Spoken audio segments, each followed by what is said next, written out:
Tafsir Akam karangan Asy-Syaikh Al-Imam Ali As-Sabuni, seorang doktor fi Kulliyati Syariah fi Makkah Al-Mukarramah. Kajian kemarin tentang haji itu sudah berakhir ya. Pembahasan tentang haji sudah selesai. Hanya saja sebelum kita pindah ke bab baru, akan saya simpulkan beberapa hal yang penting dalam haji itu. Secara hukum, haji itu adalah hukumnya wajib atau fardu. Fardunya adalah fardu ain, individu. Setiap kita berkewajiban untuk menunaikan ibadah haji, walaupun seumur hidup itu hanya satu kali. Nah, yang kedua, ketiga itu hukumnya sunnah. Itu satu, itu dulu. Kemudian yang kedua, apabila ada anak kecil yang haji sebelum balik, ya kan, itu belum bisa dikatakan menggugurkan kewajiban. Nanti pada saatnya dia sudah balik, sudah dewasa, anak ini, ya, dia punya kewajiban untuk menunaikan ibadah haji. Tapi kalau budak itu terbagi menjadi dua. Imam Hanafi dan Imam Malik, bila ada seorang budak menunaikan ibadah haji, ya, atau pembantu, kebetulan kerja di luar negeri sana, di Arab Saudi sana, sekalian dia menunaikan ibadah haji, menurut beliau itu hukum hajinya adalah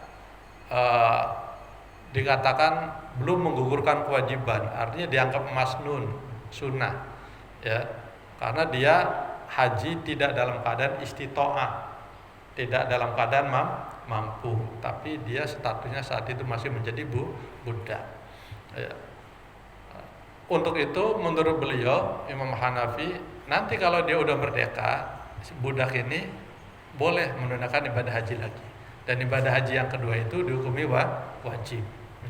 Kalau Imam Syafi'i itu sudah dapat menggugurkan kewajiban, ya, sudah dapat menggugurkan kewajiban walaupun dia statusnya sebagai budak dan tidak perlu haji ulang. Nah, itu kemarin sudah kita bahas bersama tentang mereka-mereka yang haji. Nah, termasuk panggilan haji itu terbagi menjadi 3. Masih ingat kan? Ya, ibadah haji itu panggilan haji terbagi menjadi 3. Panggilan malaikat, panggilan Nabi Ibrahim, dan panggilan syaitan. Panggilan malaikat adalah mereka yang menunaikan ibadah haji dari tanah air berangkat ke Mekah, sampai di sana belum sempat pulang ke tanah air, beliau wafat, beliau meninggal di sana, ya, baik di Mekah maupun di Madinah. Nah, beliau mereka yang wafat di sana itu insya Allah termasuk orang yang husnul khotimah, min ahlil khair dan min ahlil jannah, ya, karena luar biasa, orang lagi ibadah beliau wafat. Kemarin ulama kita, guru kita yang terakhir meninggal itu siapa? Mbah Maimun Zubair, itu wafat di sana, ya. Dan banyak ulama-ulama kita yang wafat di sana, termasuk Banten itu Imam Nawawi Banten juga wafat di sana, ya. Syekh Khatib Minangkabau itu juga wafat di sana. Syekh Mahfud Termas juga wafat di sana. Ayahnya Syekh Mahfud namanya Syekh Abdullah, itu juga wafatnya di sana, ya. Itu banyak ulama-ulama yang wafat di sana. Panggilan kedua adalah panggilan Nabi Ibrahim. Ibrahim memanggil manusia untuk menunaikan ibadah haji. Orang yang menunaikan ibadah haji berdasarkan panggilan Nabi Ibrahim itu selesai, Pak, tuntas hajinya, ya, baik di Mekah maupun Madinah, dan dia bisa pulang lagi ke tanah air. Insya Allah mereka mendapatkan titel haji yang mabrur dan mabruroh di sisi Allah Subhanahu Wa Taala. Maka kita yang punya orang tua, punya bapak, punya ibu, punya kakek, punya nenek yang bisa melaksanakan ibadah haji dan beliau dalam keadaan selamat ke Indonesia, itu berarti kata Imam Ghazali, ya, di kitab Ihya itu, beliau menunaikan ibadah haji berdasarkan panggilan Nabi Ibrahim, Ya, subhanallah. Ya, alhamdulillah kakek-kakek dan nenek saya itu haji semua. Ya, sudah selesai beliau menunaikannya. Ya, panggilan terakhir itu adalah panggilan iblis. Ya. Iblis juga manggil orang untuk menunaikan ibadah haji. Ya. Dia bisa menunaikan ibadah haji dengan tuntas juga, bahkan sampai ke tanah air dia pulang dalam keadaan selamat. Ya.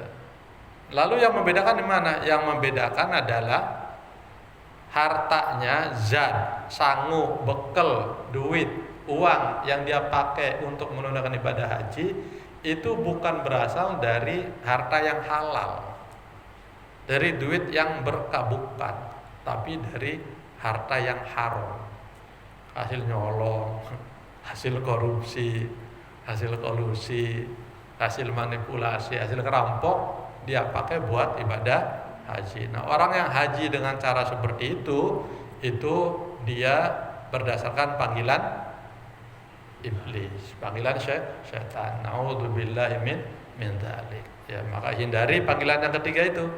Ya. Kalau duitnya dari begituan, udah nggak usah haji. Buat yang lain aja, buat yang lain lah gitu. Ya, eman-eman. Ya. Nah, itu inti dari pembahasan haji kemarin, poin-poinnya ya sudah kita ulas kembali, dan pada malam ini kita pindah ke bab baru ya. Bab baru judulnya, saya bacakan dulu judulnya. Bismillahirrahmanirrahim. Ta'adduduz zaujat fi wa hikmatihi fil Islam. Poligami dan hikmahnya dalam Islam. Judulnya serem. Poligami, mau masuk pada bab poligami dan hikmahnya itu apa? Ya. Bab ini ngambil dasar hukum dari firman Allah surat An-Nisa ayat 1 sampai dengan ayat 4. Saya bacakan ayatnya. Bismillahirrahmanirrahim.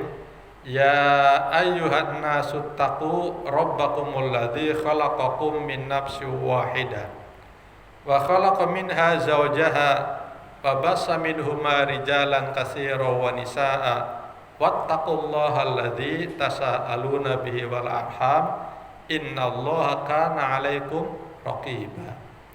Jamaah rahimakumullah, saya artikan secara garis besar saja. Ya ayuhan nas, hai manusia, ittaqu rabbakumul ladzi khalaqakum. Takutlah kalian kepada Tuhan yang telah menciptakan kalian. Ya. Dalam ayat ini Allah Subhanahu wa taala memanggil semua manusia, baik yang muslim maupun yang kafir, baik yang beriman maupun yang tidak beriman, baik orang Arab maupun non-Arab, baik orang Indonesia ataupun orang Amerika, semuanya dipanggil. Orang yang bernama manusia kena panggilan dengan ayat ini, An-Nisa ayat 1. Ya ayuhan nas, hai manusia. Siapapun yang merasa dirinya manusia dipanggil oleh ayat ini ya. Jadi kadang Allah memanggil manusia itu secara umum, ada juga secara khusus. Kalau secara khusus misalnya seperti ibadah ya, puasa, itu khusus. Ya ayyuhalladzina amanu, berarti khusus untuk orang-orang yang beriman saja, yang enggak beriman enggak gitu. Nah, ketika Allah memanggil manusia secara umum, itu berarti mutlak. Siapapun yang menamakan dirinya sebagai manusia. Apa panggilannya? Ittaqu rabbakum, takwalah kalian, takutlah kalian kepada Tuhan kalian. Siapa Tuhan kalian? Alladzi khalaqakum, yaitu yang menciptakan. Kenapa selalu Allah mendeklarasikan dirinya sebagai Tuhan yang menciptakan? Karena di dunia ini ternyata banyak orang yang memiliki Tuhan selain Allah. Benar ya? Ya. Orang Kristen percaya nggak apa Tuhan? Percaya. Tapi menurut mereka Tuhan ada berapa? Ada 3, disebut dengan Trinitas. Ya. Tuhan Bapa, Tuhan Anak, dan Tuhan Ibu. Ya. Orang Hindu juga punya Tuhan. Tuhan kata mereka ada 2. Ada Tuhan kecil, Hinayang namanya. Ada Tuhan besar namanya Mahaya. Agama Buddha percaya nggak sama Tuhan? Percaya. Tapi Tuhan menurut mereka ada berapa? Ada 3, disebut dengan Trimurti. Ya. Wisnu, Shiva, dan Brahma. Ya. Seluruh agama itu percaya pada Tuhan. Tapi dari sekian banyak Tuhan yang ada diakui oleh manusia, itu tidak ada jamaah Tuhan yang mampu menciptakan manusia. Ya. Hanya ada satu Tuhan yang mampu menciptakan manusia, yaitu Allah Subhanahu wa Ta'ala. Maka ini menjadi suatu hal yang luar biasa. Bagaimana mungkin ada Tuhan yang lahirnya saja di bumi gitu. Punya akta kelahiran segala. Ya. Coba aja debatnya Fir'aun dengan Musa itu. Ketika Fir'aun bertanya, Tuhan kamu itu siapa? Kata Fir'aun, Tuhan saya adalah Tuhan yang bisa menghidupkan dan yang mematikan.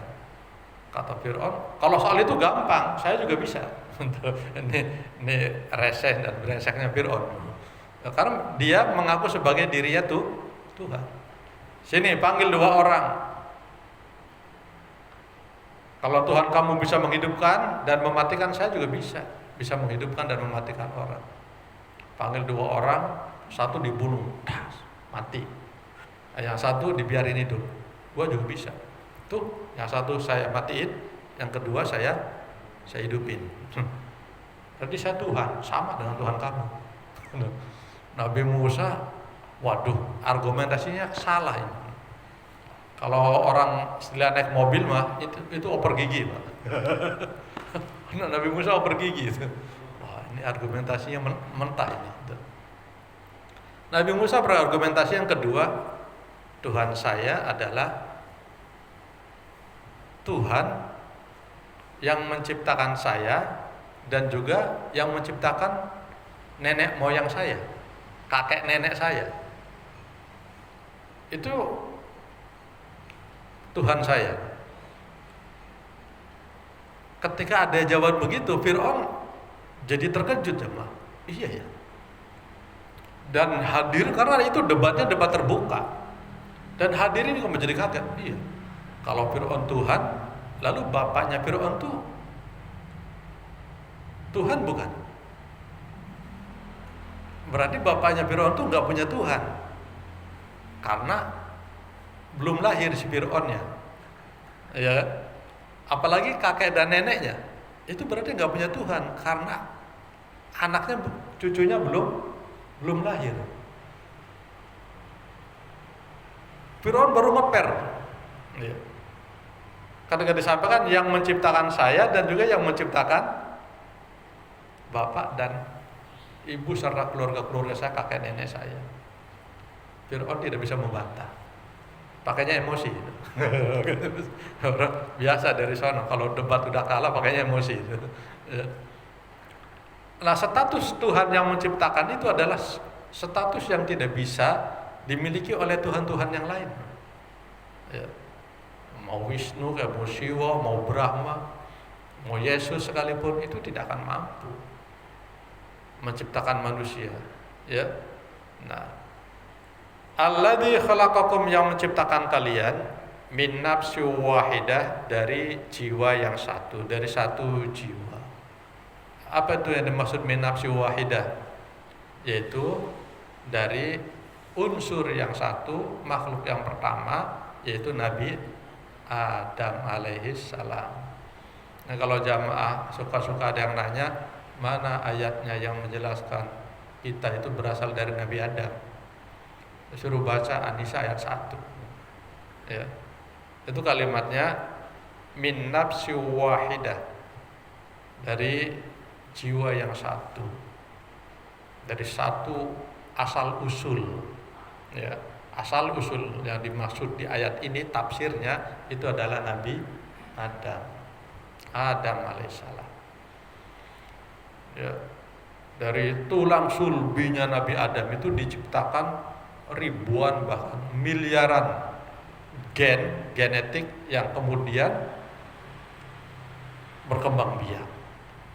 Setelah ada min nafsin wahidah wa khalaqa minha zaujaha, lanjutannya, dan diciptakan darinya, dari Adam, itu dari sulbi, kan? Dari tulang rusuknya Nabi Adam yang sebelah kiri itu diambil, wa khalaqa minha zaujaha, dijadikannya sebagai istri. Nah, perempuan yang diambil dari sulbinya Nabi Adam ini di sebelah kiri kemudian diciptakan menjadi perempuan yang cantik bernama Ibu Hawa. Yang terkenal di Indonesia menjadi siapa? Siti Hawa. Ada Sitinya kalau di Indonesia. Kalau Arab sana nggak ada, nggak pakai Siti. Tapi kalau yang sampai Indonesia ada Siti. Istrinya Nabi siapa? Siti Khadijah. Ada Sitinya.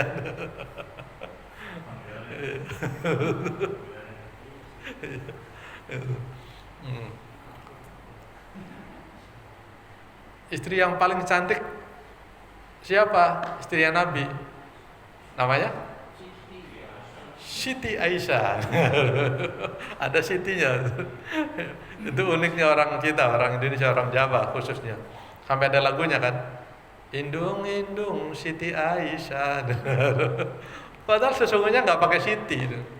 Ya. Anak Nabi yang cakep, yang cantik, siapa namanya? Siti Fatimah. Lalu pakai Siti. Maka kebablasan sampai sekarang. Ya. Orang-orang kita, tetangga-tetangga kita ngasih nama anak perempuan itu menggunakan kata depannya Siti. Siti.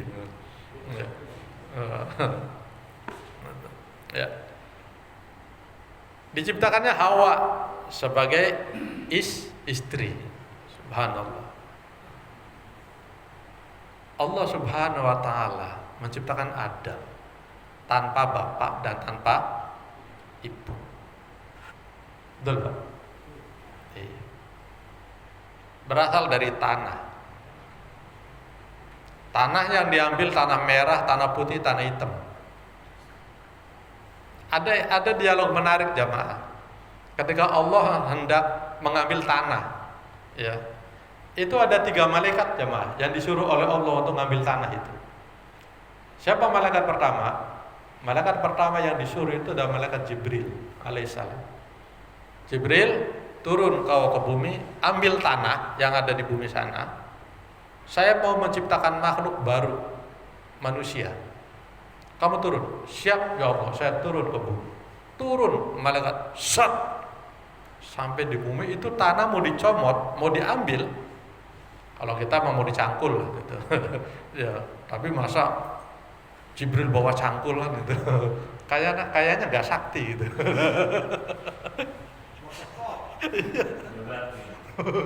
Kalau bawa cangkul tuh ya pantas-pantasnya Pak Herianto gitu. Pak Herianto disuruh sama Pak RT, Pak Herianto ambil tanah, baru tuh bawa cangkul. Nah, ini kan yang perintah Allah. Yang diperintah adalah Jibril. Masa iya Jibril bawa cangkul? Itu mau dicerowok, mau diambil itu tanah ngomong Pak. Ini dari zaman azali namanya tanah itu bisa ngomong. Karena semua makhluk yang diciptakan Allah itu pasti bisa ngomong. Bapak jangan janggal. Kalau tanah itu bisa ngomong, masih ada yang janggal nggak? Kalau tanah itu bisa ngomong, janggal nggak? Kalau Bapak masih janggal bahwa tanah itu bisa ngomong, Bapak harus mengingkari dirinya kalau Bapak itu bukan berasal dari tanah. Kita sendiri bisa ngomong nggak? Bisa. Asalnya dari mana? Lah kita aja bisa ngomong. Iya. Iya. Kan gitu. Logika yang kita bangun. Jadi untuk meyakini bahwa tanah itu bisa ngomong, lah kita sendiri berasal dari tanah. Iya. Maka sering saya sampaikan di kajian ini, ketika kita sholat, itu sujudnya di mana? Di tanah. Nah, tanah yang kita pakai buat sujud, itu akan jadi saksi nggak? Jadi saksi. Saksi kita nanti di akhirat itu adalah tanah yang kita sujud itu. Dan tanah itulah nanti yang akan mengadu kepada Allah, ya Rob, saya tanah yang ada di Villa Samudra Jaya RW 11, saya dipakai sujud sama dia. Bapak sujud, main sono ke Cilincing, tanah yang ada di Cilincing pun akan menjadi saksi kalau Bapak pernah sujud di Cilincing. Bapak main ke Papanggo, di Papanggo juga Bapak sujud di sana melaksanakan sholat. Tanah yang di Papanggo pun itu juga akan menjadi saksi. Bapak pulang kampung ke Jogja, ke Jawa, Jawa Tengah, Jawa Timur, tanah di mana Bapak pernah sujud, itu tanah itu akan menjadi saksi. Itu menunjukkan bahwa tanah itu bisa ngomong. Tapi sebaliknya ketika tanah itu dipakai buat maksiat, nah ini problemnya. Tanah juga akan ngomong, Pak. Maka tanah itu sendiri juga gelisah kalau dipakai buat maksiat. Misalnya dipakai buat judi, dipakai buat remi, gaple, dipakai nobarnya taruhan. Itu membuat bumi juga gersang dan nggak nyaman. Dan itu juga akan menjadi saksi. Nah, itu malaikat Jibril disuruh oleh Allah untuk mengambil tanah. Apa kata tanah? Mau apa kamu Jibril? Saya disuruh oleh Allah untuk mengambil kamu. Kata tanah, inni a'udzubika min antangkusa minni. Ini jawabannya nih. Saya berlindung kepada Allah. Saya nggak mau tanah ini diambil, nanti saya akan berkurang. Apalagi nanti diciptakan bakal jadi manusia. Enggak mau saya. Jibril takut ya Pak. Enggak jadi ngambil. Kenapa? Apa yang membuat Jibril takut? Bumi bilangnya, Allahumma inni a'udzubillah.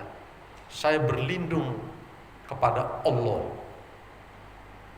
Kalau saya mau diambil dan saya akan berkurang. Kalimat Allah itulah yang membuat dia takut. Minta perlindungannya kepada Allah. Waduh, ngeri dia. Itu yang membuat Jibril tuh nggak berani ngambil tanah. Karena nama Allah itu disebut. Bedakan dengan pejabat kita. Pejabat tuh kalau naik jabatan disumpah nggak? Disumpah nggak? Disumpah. Pakai nyebut nama Allah nggak? Banyak pun. Iya. Setelah disumpah takut nggak dia sama Allah? Enggak. Iya. Pakai Al-Quran lagi, ya kan? Al-Qurannya ditaruh di mana? Di atas kepala ya? Di depan apa belakang? Kepala belakang apa depan? Belakang. Itu salahnya tuh. Nggak kelihatan.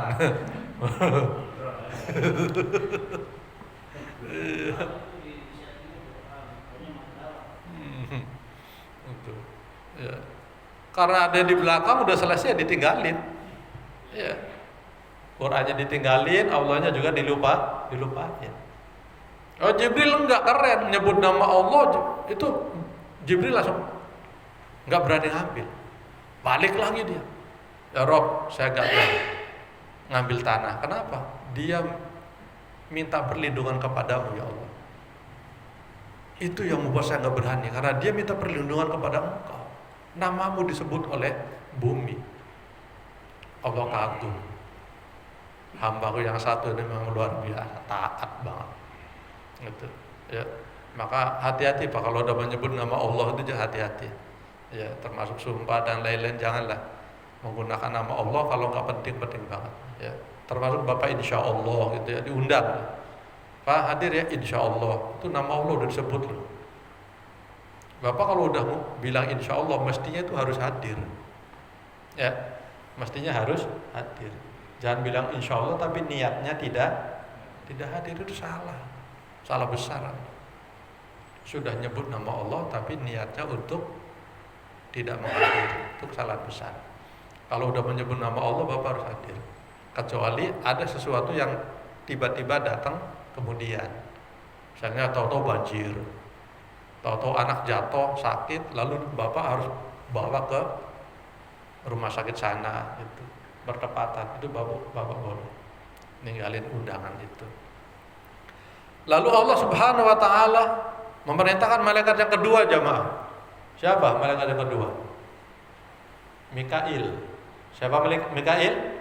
Mikail adalah malaikat, apa tugasnya? Pemberi rizki. Mikail turun ke bumi, ambil tanah. Saya mau menciptakan makhluk saya yang baru, namanya manusia. Siap ya Allah, turun. Pas. Itu tanah ketika mau dicomot, itu ngomong lagi, Inni a'udzubillah min antangkusa minni. Saya mohon perlindungan kepada Allah. Kamu mau mencomot saya, mau mengambil saya, nanti saya akan berkurang, nanti saya akan geroak, nanti saya akan perowok karena diambil tanah itu. Malaikat Mikail pun takut, gak jadi ngambil. Lagi-lagi karena menyebut nama Allah. Balik, lapor gagal. Baik, kata Allah, saya perintahkan malaikat yang ketiga. Siapa dia?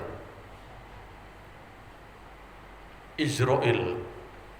Nah, ini jagernya malaikat, premannya malaikat.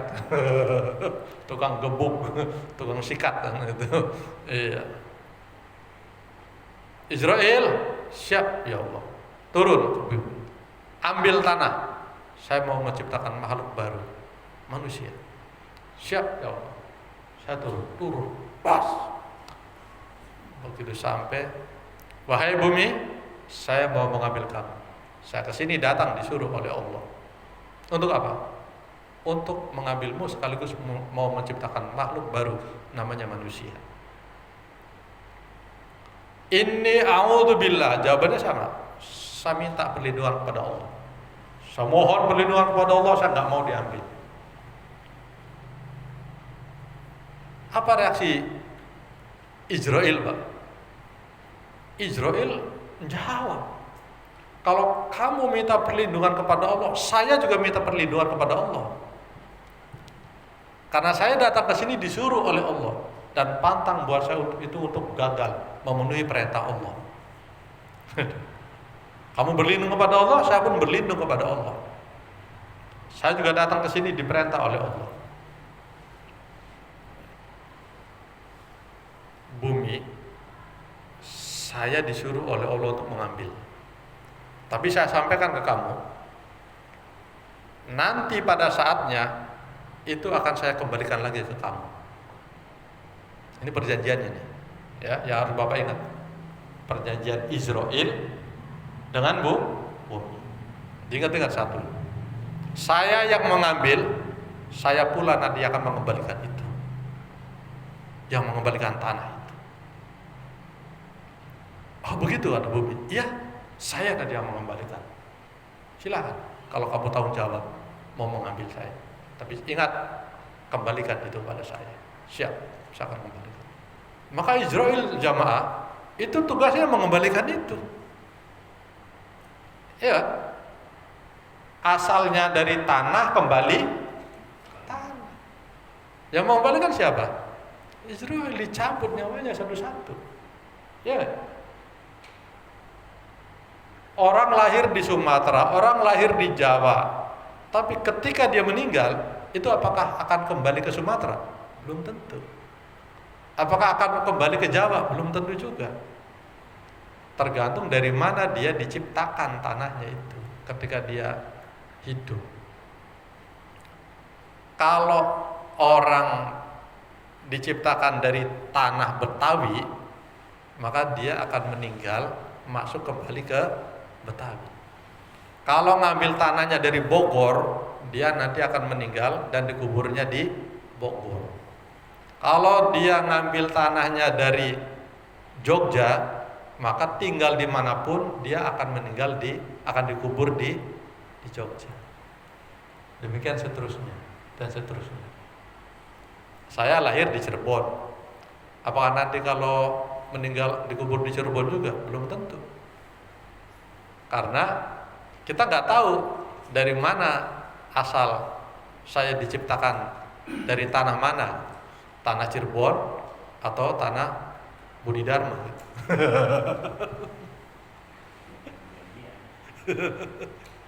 Itu sesuai dengan zaman ajali. Ya. Itu kerennya Israel. Nah, ini bisa saya buktikan tentang diambilnya orang, ya, meninggalnya orang. Itu di eranya Nabi Allah Sulaiman alaihissalam, jemaah.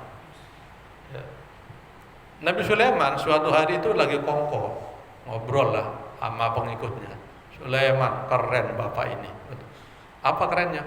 Bisa terbang kemana-mana, pakai angin lagi. Kalau Alibaba pakai sajadah, Jin dan Jun pakai sajadah kan? Itu. Tapi Nabi Sulaiman itu enggak pakai sajadah, enggak pakai trompa, tapi pakainya apa? Angin. Ya, wali Sulaiman nari. Sulaiman itu punya kemampuan untuk menjinakkan angin. Kemana-mana dia naik angin. Keren. Kamu sabar? Sungguh kok. Atau Dragon Ball.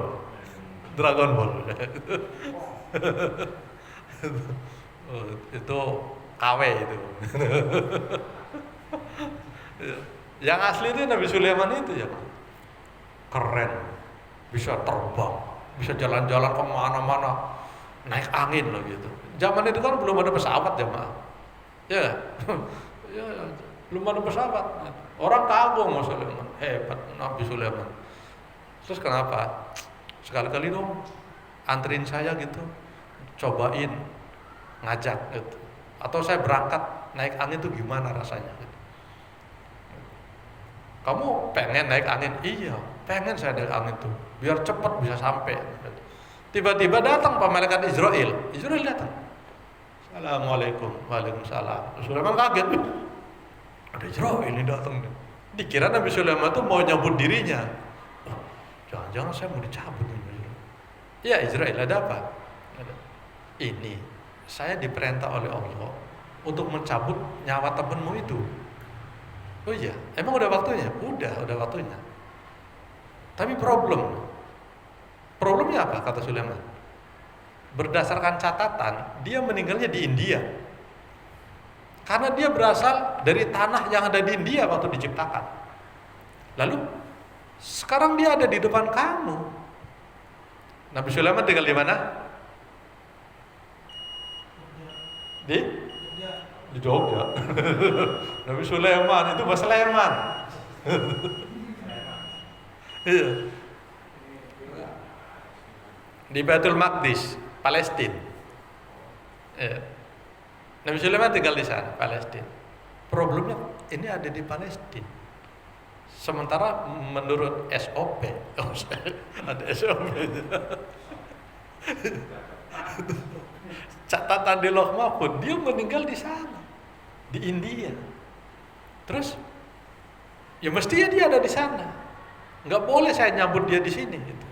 Kalau saya nyambut di sini, itu melanggar SOP itu, Nabi Sulaiman. Kebetulan kata Nabi Sulaiman. Tadi dia bilang pengen jalan-jalan ke sono. Ya udah anterin sono jalan. Ya udah, kabulin tuh permintaannya. Bawa dia ke sana. Itu dibawa, Pak. Naik angin itu pas, ya sebentar. Nyampe di India, sampai di India masuk angin kolab dia.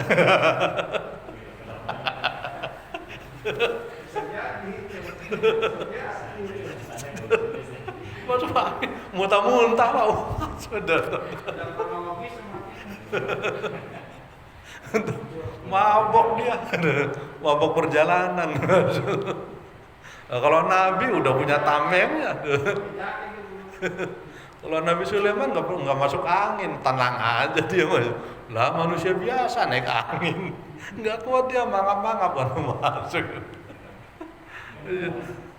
Masya Allah, itu bukti menunjukkan bahwa Israel perjanjiannya dengan bumi itu valid. Ya. Israel yang disuruh untuk ngambil, maka Israel pula yang akan mengembalikan. Asalnya dari tanah kembali ke tanah. Asalnya dari kampung kita akan kembali ke kampung. Asalnya dari kota bisa saja kita juga akan ke kota. Seperti itu ya. Ini tentang penciptaan Nabi Allah Adam alaihissalam yang kemudian setelah Nabi Adam jadi manusia barulah tulang sulbinya diambil, diciptakan wa khalaqa minha zawjaha, diciptakan darinya itu istrinya yang bernama Ibu Hawa. Ibu Hawa adalah perempuan yang diciptakan oleh Allah tanpa ayah dan juga tanpa ibu, hanya melalui tulang sulbi ya, dari laki-laki, dari jenisnya. Ya ma'ah rahimahumullah, ini kajian awal tentang tafsirnya dulu, ta'aduduz zawjat wa hikmatuhu fil Islam. Sampai di sini barangkali ada di antara jamaah yang hendak bertanya,